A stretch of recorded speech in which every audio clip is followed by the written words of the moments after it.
Samuel chapter 20. Anybody read ahead? Nobody read ahead this week. Kathy did. 1 Samuel chapter 20. So for those who have not been in the study with us, we're going through 1 Samuel, and it's the time in history where Saul is king, and but he has not been following the Lord, and so God told him that he would not remain as king, that he would lose the kingdom, and didn't tell him who would get it. David has been anointed by Samuel, so Samuel knows, and David knows, and his family knows from that, but not too many others. After that, David came and killed Goliath, and at first Saul was excited about this David, who not only killed the big bad Philistine giant, but also there were battles and skirmishes after that, and David led a band of soldiers. When you think about that, he wasn't old enough to go to war. He's probably 16 years old, and you have to be 21. And yet, soldiers that were old enough to be in battle followed his leadership because he was so wise. And why was he so wise? Because God was with him. The Lord was with him. And that was his reputation. Everybody said, the Lord is with him, so we know. They're like, I want to be on his team. The Lord's with him. Would that not be the team you'd want to be on? And so they're winning, and everything was great until they're coming back into town, and the women line the streets to welcome their husbands home, and they're singing, Saul has killed his thousands, and David his tens of thousands.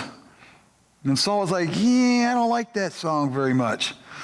And so he got jealous. Not only did he get jealous, but he started thinking, wait a minute, the Lord is with him. The people are starting to love him. The millet's got to die. And Jonathan was, wait a minute, Dad. Everything that David has done has been to benefit you. And he's not trying to take your authority. He's your servant. Why would you want to kill him? He's the best thing you got going. And what does Saul say? You're right. As surely as the Lord lives, David will live. Which I explained to my dad this afternoon, that the best lesson from last week is that fathers listen to their sons. It's a good point. Don't you think that's a good point? Oh, sometimes. And so anyway, that's where we left the story. So Jonathan, just like Saul, has got it figured out that David could be the one that God picked as the next king. The difference is Saul says, I got to save the throne for Jonathan, but Jonathan says, if God's picked David, he can have the throne. That's the difference. And so I'm telling you this for those that haven't been here because it's going to come up in this chapter as well. But back in chapter 18, verse 3, Jonathan and David make this covenant. Jonathan comes and gives him his royal robe and his military stuff, and it's his way of saying, I submit to your authority. I'll always be behind you. And so they've already got this covenant agreement, and I think because Jonathan's got it figured out. All right, that brings us up to where we're at in chapter 20. It's like watching a good movie that unfolds really slowly because you can only get one episode a week. And this is chapter 20. So last week in chapter 19, Saul told Jonathan to join the party of people trying to kill David. Saul assumed that Jonathan would do so to save his throne, because that's what kings do. They'll kill people to save their throne. But that's because Saul couldn't understand Jonathan's way of making choices nor David's way of making choices, because they had principles. And Saul only could make decisions selfishly. So Jonathan confronted his dad. Can you imagine how hard it would be to go to your dad, who is the king, and say, Dad, I think you're wrong? Just think about that, how hard, how difficult it would be to confront someone who you should look up to, you should admire, you should respect, but you can't. I've heard several stories of people, even recently, that just struggle with that. And look, it's not a new thing to deal with that. God knows what you're going through. And I would say this, not only in that direction, it's harder to confront up than it is to confront down. You know, it's easier to tell your kids, hey, you shouldn't do that, than to tell your parents, hey, you shouldn't do that. You know what I'm saying? So that makes it kind of difficult. But I would say this, in our society today, there is a vacancy, an empty hole of not confronting each other when we need it. And yes, Jimmy. When I worked with my dad, neither one of us were Christians at the time. So if I went up to Dad, and I did this several times, and I tell Dad, you're doing this wrong or you're wrong, and his comeback was, you're fired. And he fired me, and I'd stay gone for a couple of days, and he'd call me back. But what I'm trying to say is, it's not easy. we're Christians, and so right. We didn't handle it the right way. Yeah, but for those of you that are Christians, it's easy for you to do it the right way, right? I just was wondering, you know. I just did it a couple weeks ago. I said, hey, I was at work. It was a coworker. I'm like, you know what? I'm just going to clear the air right now. Mm-hmm. And get it out. And it's been fine since. Yeah, and this is the thing. Does God want us to confront? Yes, he does. All right, and it's the devil that tells us it's not easy. And this is a side note from what we're talking about here, but in my experience, if you pray about that confrontation and your desire is to heal the relationship, and either you did something wrong, you got to confess it, or they did something wrong, you need to talk to them about it, to let it go and say, well, I'm just going to take the high road and let it go, but still think about it and hold it against them, is not the better road. And usually makes it harder and harder and harder to ever deal with it. The quicker you deal with it, the better it is. And we're going to see that between David and Jonathan. The reason we're talking about it is David has to do some confrontation with Jonathan as well here, but it goes so smoothly you don't even recognize it as confrontation. And we'll see it here in a minute. All right, here we go. You ready? Verses 1 and 2, Jonathan learns something about his father. Then David fled from Naioth at Ramah and went to Jonathan and asked, what have I done? What is my crime? Why have I wronged your father that he's trying to kill me? Now, did Jonathan know that Saul was trying to kill David at all? Yes. When?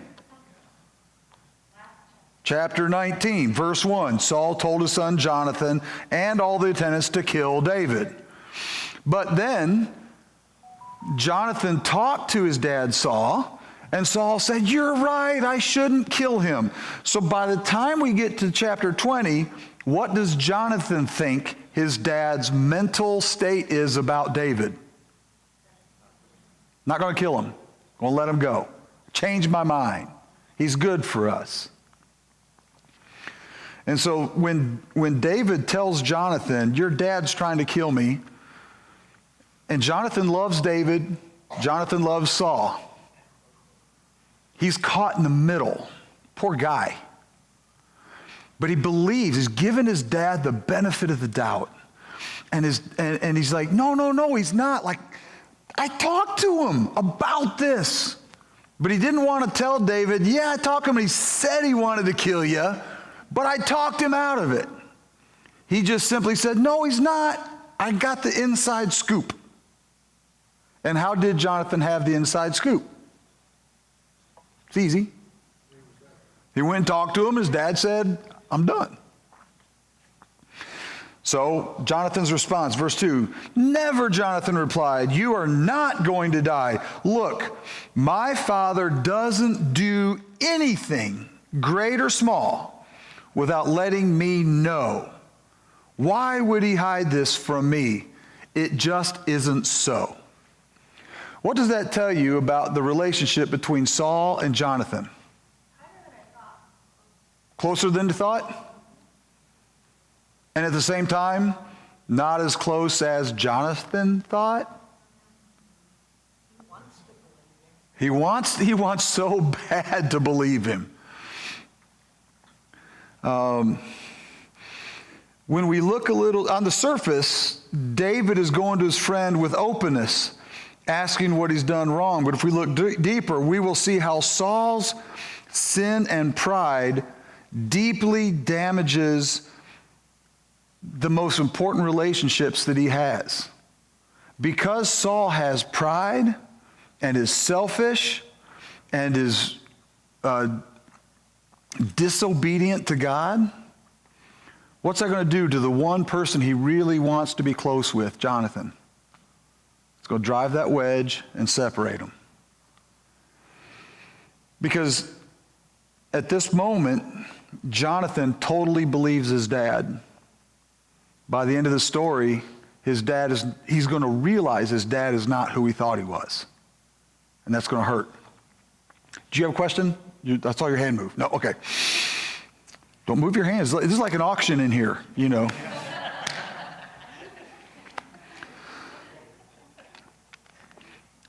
You see, Jonathan is still kind of clueless that his dad is still trying to kill David. So how does Jonathan view the relationship? I know my father and we communicate. He tells me everything. That's what he's thinking. Look down in verse 9. Never, Jonathan said, if I had the least inkling that my father was determined to harm you, wouldn't I tell you? What about verse 13?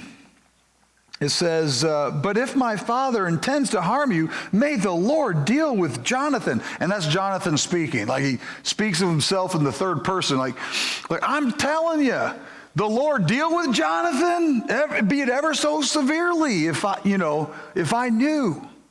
So you got all this stuff that just shows how Jonathan feels about his dad. Yes. But in 19, after Saul says he's not going to kill him, then he throws the spear at him. I know. Then he sends the soldiers. 3 sets of assassins. Yeah, And then goes himself. and Jonathan doesn't get it? doesn't know anything when it's his own sister that manages to allow David to escape. And Right. Jonathan doesn't know anything. Nope. He doesn't know. And this chapter starts off, then David fled from Naioth. Why did he flee Naioth? Saul's there trying to kill him. And would have, but the Lord stopped him. Interesting story. You go listen to the recording from last week, but it's just interesting what God does to stop him. So Jonathan is totally deceived about Totally. his relationship with his dad. Yep, and that is the point, is this is going to be some real turmoil for Jonathan. I just, thinking of what he's going through, he trusts his dad, he wants to think the best of his dad, but his dad's been lying to him. And his best friend is telling him that his father is bad. Put him in that position. It's really difficult. All right, where did I leave off? 3, yeah. But David took an oath and said, your father knows very well that I have found favor in your eyes. And he has said to himself, Jonathan must not know this, or he will be grieved. Yet as surely as the Lord lives and as you live, there is only a step between me and death." So Jonathan said to David, "Well, whatever you want me to do, I'll do it for you." So David said, "Look, tomorrow is the new moon feast, and I'm supposed to dine with the king." It's him and all the officials. There are a lot of them get together, and it's a 3-day feast. "But let me go and hide in the field until the evening of the first day after tomorrow. If your father misses me at all, tell him, David earnestly asked my permission to hurry to Bethlehem, his hometown, because an annual sacrifice is being made there for his whole clan. If he says, 'Very well,' then your servant is safe. But if he loses his temper, you can be sure that he's determined to harm me. As for you, show kindness to your servant, for you have brought him into a covenant with you before the Lord." Just a reminder.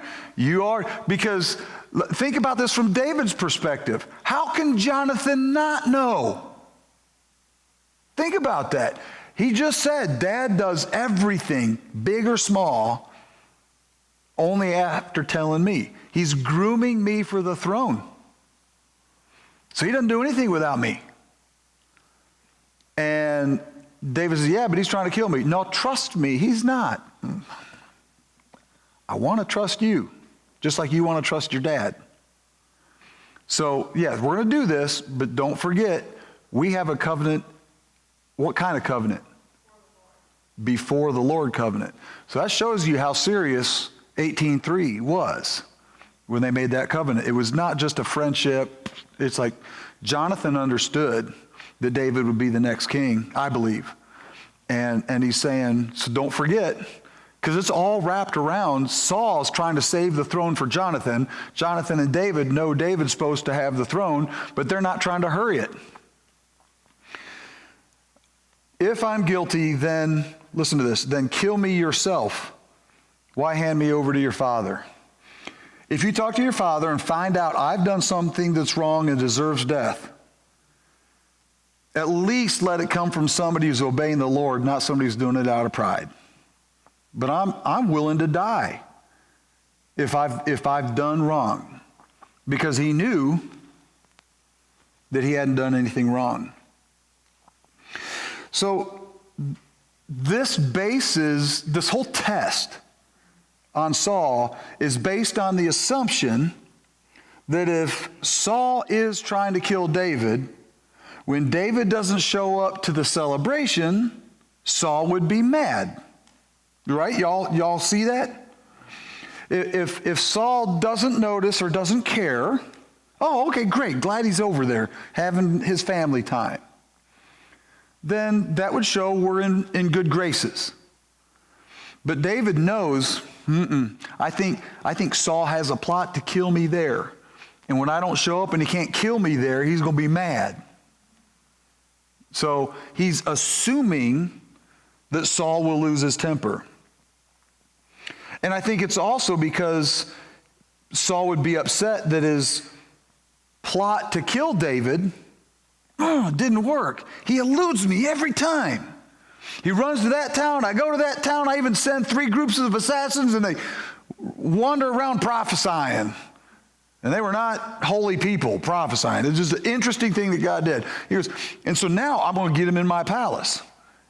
He's not here. He's going to be mad. His plot is foiled. But it goes worse than that. Because who's he trying to keep this a secret from? Jonathan. So if David figures out that there was a plot to kill him at this event and uses Jonathan to be his alibi, his reason for escape, then Saul's got to know one of 2 things. One, David's got me figured out and he's using my son against me. Or if David knows, I'll bet Jonathan knows too. Either of those is going to do what to Saul? Going to make him mad. So you see how it's all working together? This would make a good movie because you have all the emotions and everything right with it. We get what's going on. So let's talk about the elephant in the room that nobody noticed. You like that? Elephant? Never mind. Because it's the elephant in the room for me, but a lot of people will read through this and not even catch it. What did David ask Jonathan to do? Lie to his dad. Didn't he? Just tell him while I'm waiting outside, tell him I had a family reunion over in Bethlehem.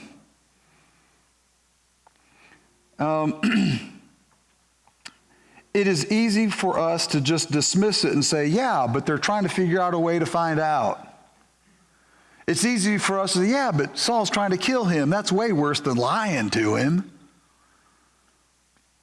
It's so easy for us to just pass this because it makes sense. We understand why he would do it.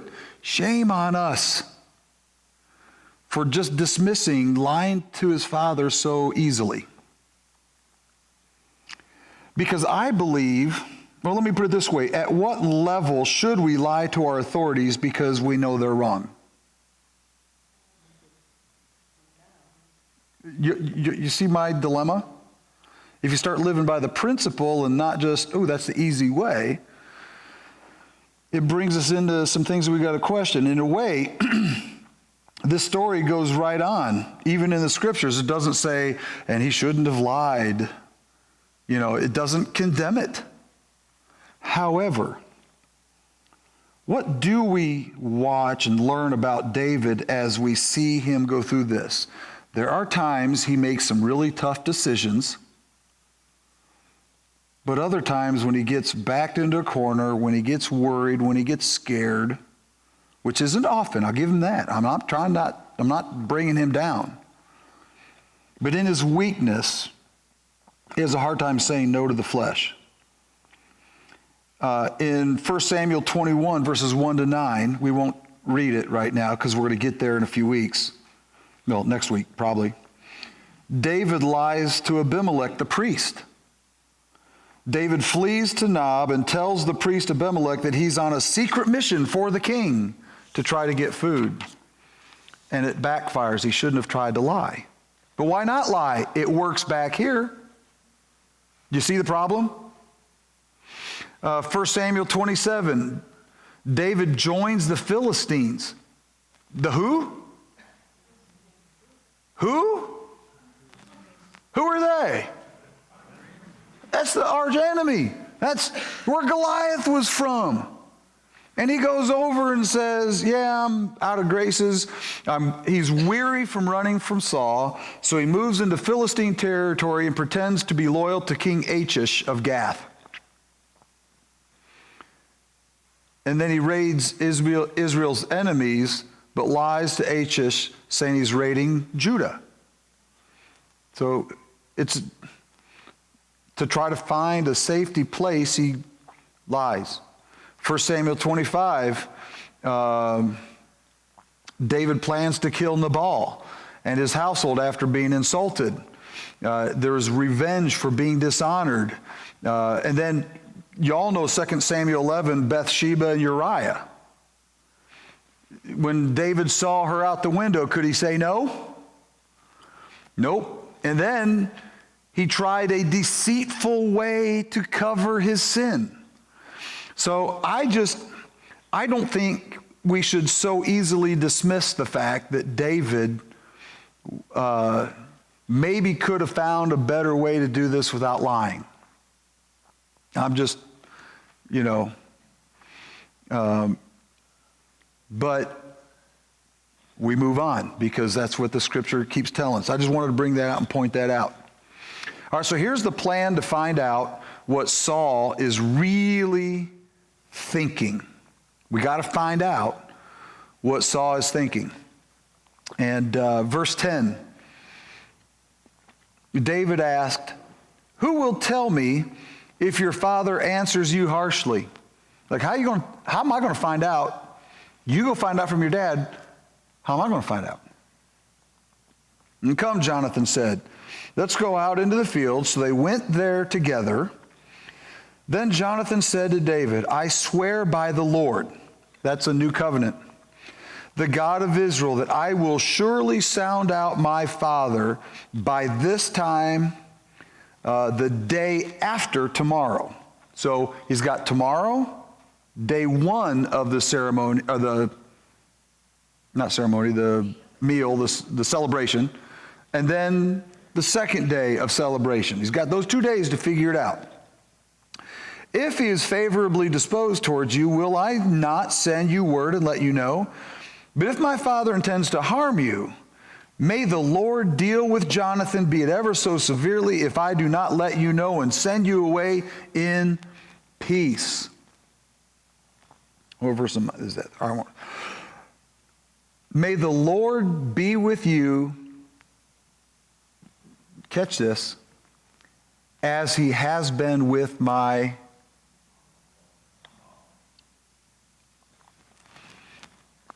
I'd say, no thank you. I'd like him to be with me a little bit more than he's been with your father. But it shows you what Jonathan thought of his dad, doesn't it? Verse 14, but show me unfailing kindness like the Lord's kindness as long as I live, so that I may not be killed. And do not ever cut off your kindness from my family. So that Jonathan's saying, protect me too. I'm going out on a limb for you. Are you going to protect me? Because Jonathan made a covenant with David back in 18, but David has not made a covenant with Jonathan. You understand? Not even when the Lord has cut off every one of David's enemies from the face of the earth. So Jonathan made a covenant with the house of David, saying, may the Lord call David's enemies to account. And Jonathan and David reaffirmed his oath out of love for him, because he loved him as he loved himself. Now they've got this agreement that's been confirmed a couple times now. Jonathan's telling David, I got your back. And David says, Jonathan, I've got yours. If God gives me the throne, I will never get rid of you to protect the throne.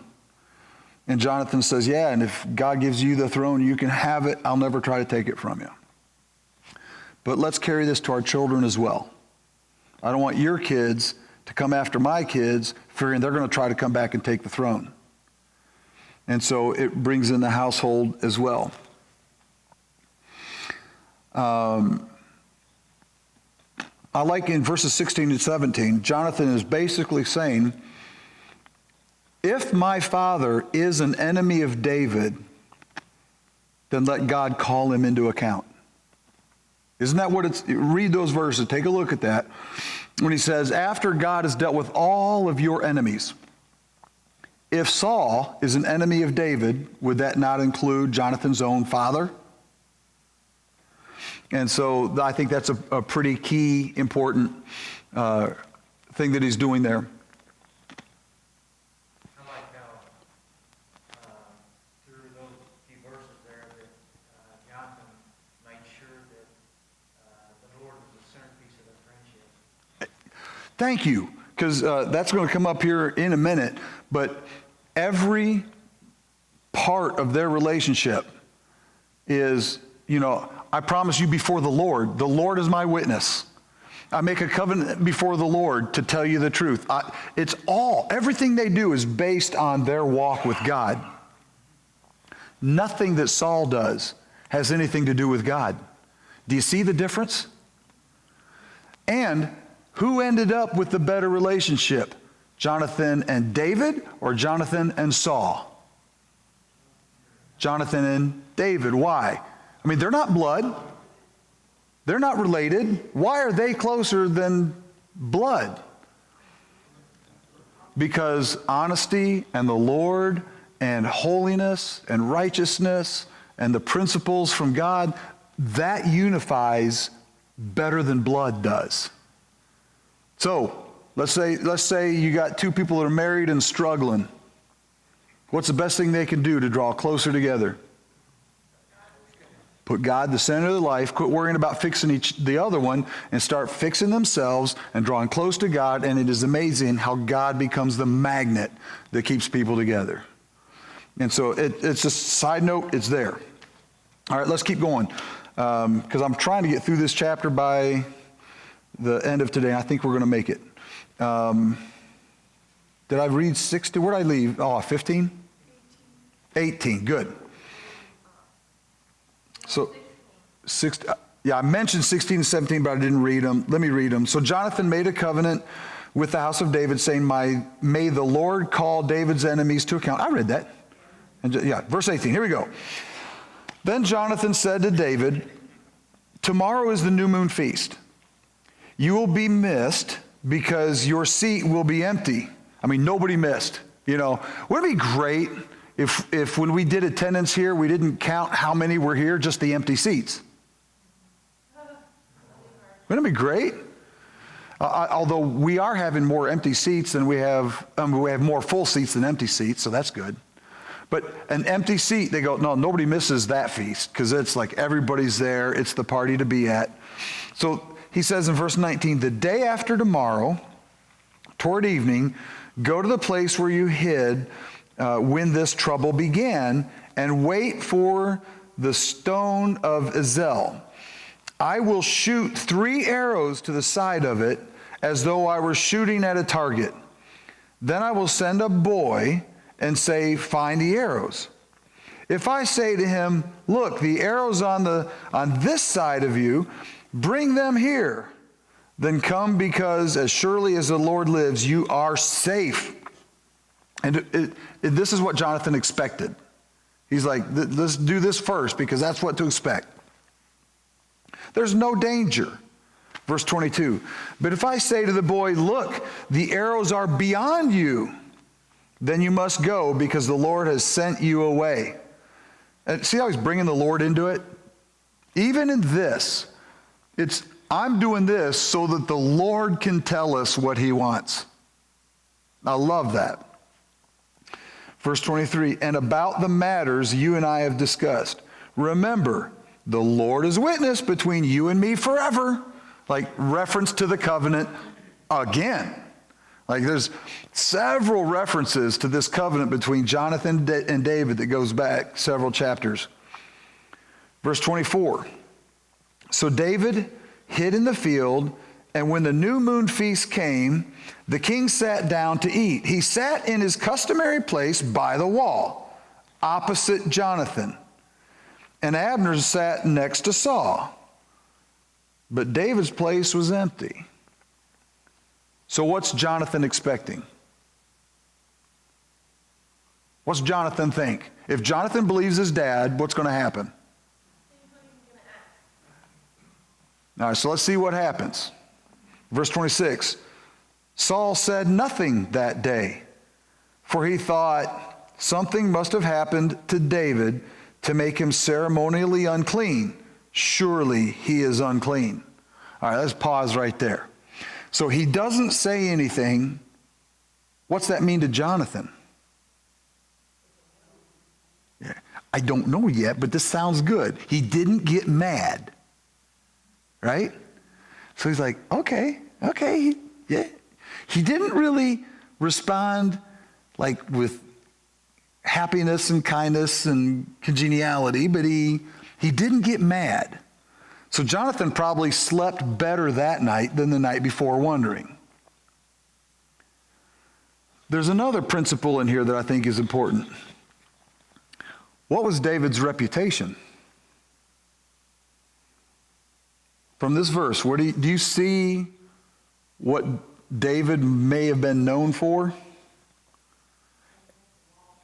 Adhering to the law. If David did something, walked into a room, he's a warrior.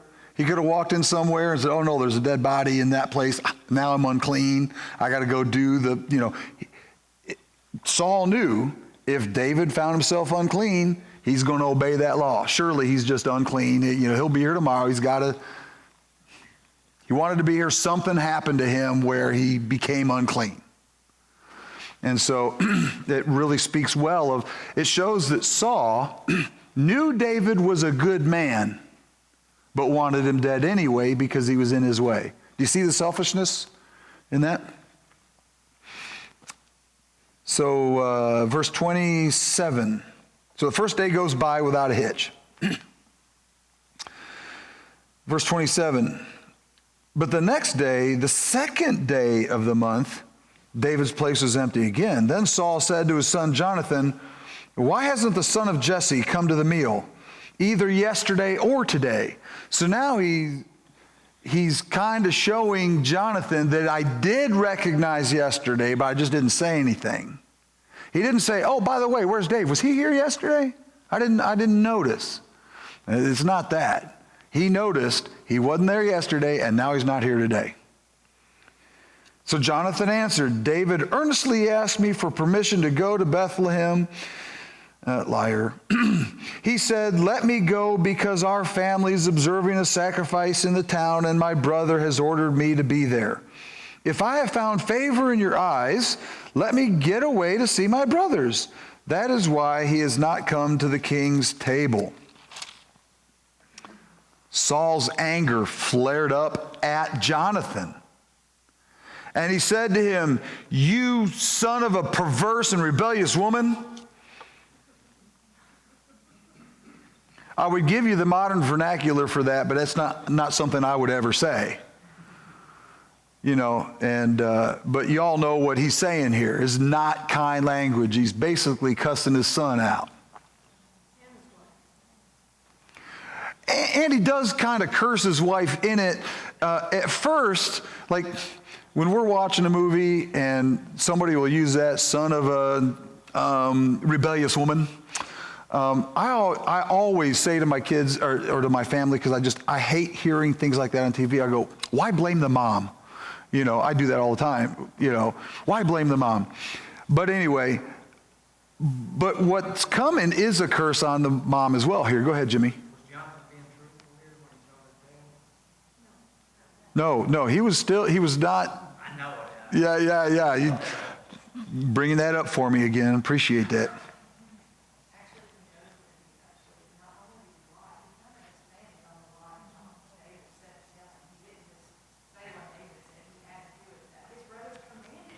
Yeah. He's really trying to sell it, isn't he? You know. And so, you know, again, I just see this when sin starts, it divides, because Jonathan would never have lied to his dad, but now he's finding out his dad's been lying to him, and so he feels justified in lying back. And you see how sin just mounts things up? Anyway, don't I know that you have sided with the son of Jesse to your own shame and to the shame of the mother who bore you? So Saul's pretty mad. And at this moment, when Saul first told Jonathan, oh, hey, where's David?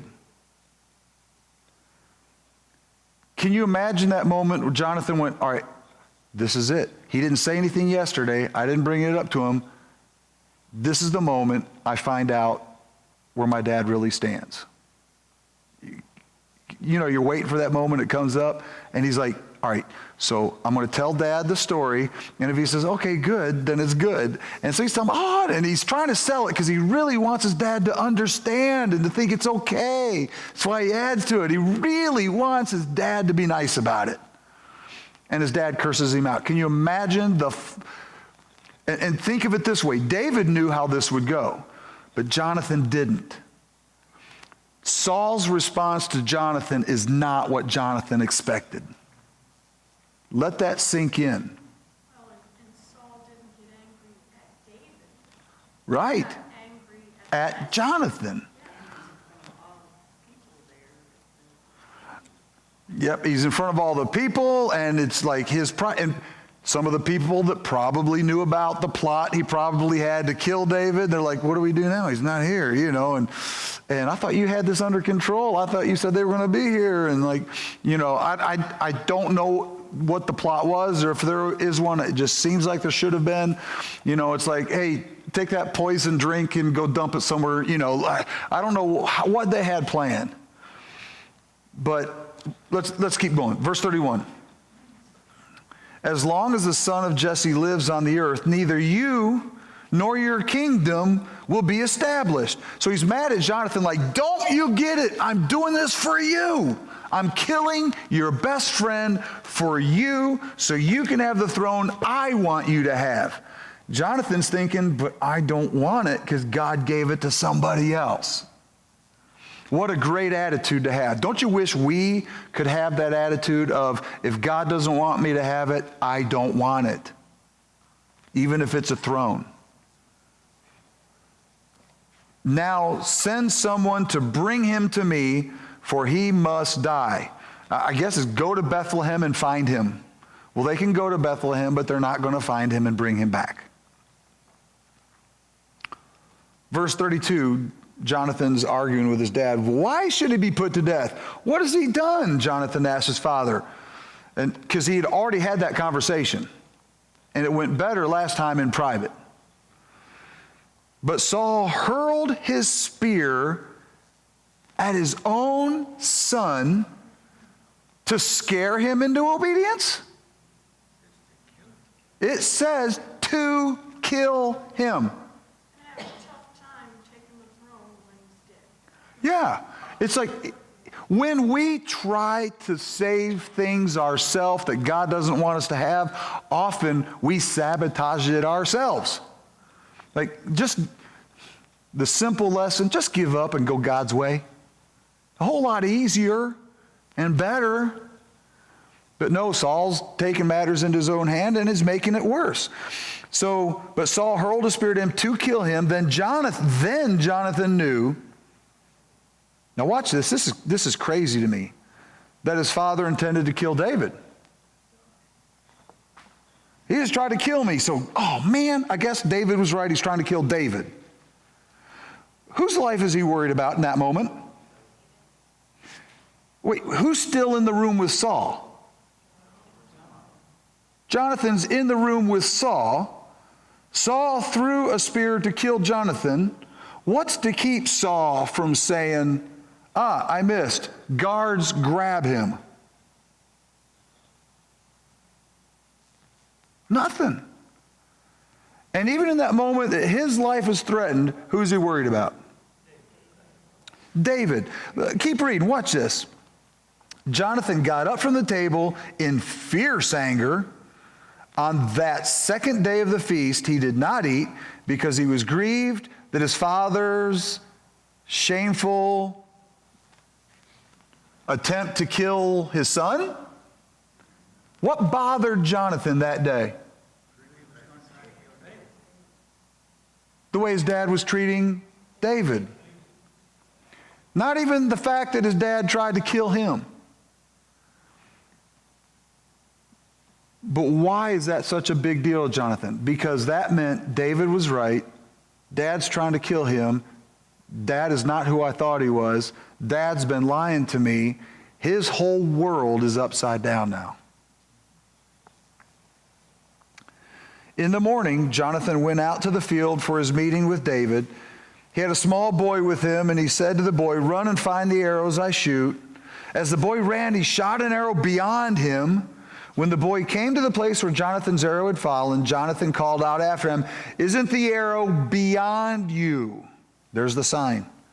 Then he shouted, "Hurry, go quickly, don't stop." The boy picked up the arrow and returned to his master. Now the boy knew nothing about all this. Only Jonathan and David knew. Then Jonathan gave his weapons to the boy and said, "Go, carry them back to town." Now, why go through all that if Jonathan and David are still going to meet in the field? My opinion is that they probably had people following Jonathan to see if he knew where David was, and they went through all that to give it time to see if anybody's following him.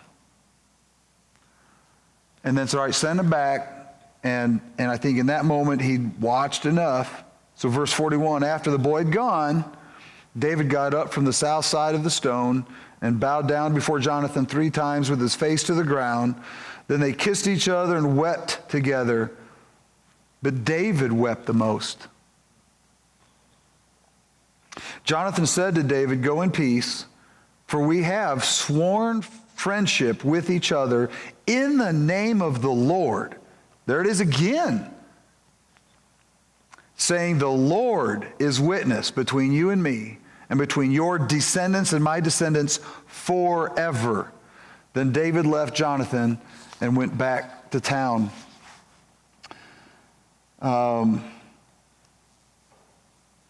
Saul's pride caused him to completely lose his own son, his throne, his empire. He even attempted to kill his own son over all of this, and Jonathan left the party grieved over David. They made sure the coast was clear, and then they confirmed the covenant. But what I see is, as much as Jonathan was grieved for David, David was grieved for Jonathan because he knew that Jonathan's world had just been destroyed. Yeah. I agree totally. Jonathan is mostly concerned about David. David's mostly concerned about Jonathan. And Saul is mostly concerned about Saul. I think the point all the way through this is to not be selfish, to think of others, to put others first. When you do, that's where you find unity that you'll find no other way. And it's 8 o'clock. Any other comments, questions about this chapter? That kind of reminds me of, this is a friendship chapter. It kind of reminds me of the love chapter. Yeah. That Paul wrote. Yeah. There are certain people, I mean, I haven't made covenants with, but I've got friends that they could call me up night or day, and I would be there no matter what, to be there to support them. And I've got people that I could call and they'd be there for me. But I would tell you this, for every one of my strongest relationships, it is not our personalities that have knit us together. It would be the ministries that we are involved with together and watching God work. So our hearts are knit together because they're in tune with God the same way. And I think that's what my heartbeat is. That's what the church should be. Is that people aren't just friends at church. When we talk about family at church, it's not because they're just really super nice people. I always want to get along with those kind of people. It's because we serve the Lord together, defeating Satan together, and accomplishing good in the lives of others together. And that's why Gil and I have such a good relationship. The ministry has never been my ministry, and she's my wife. The ministry has always been our ministry. And that makes such a big difference. When your hearts are knit together in tune with the Lord, it makes all the difference. So fix a relationship by fixing your relationship with God first, always. Any other comments, questions? All right, dear Heavenly Father, I do thank you for the encouragement from this scripture, and I pray that you continue to help us learn from it as we go through the story of David and what you do to prepare him to be king. In Jesus' name, amen.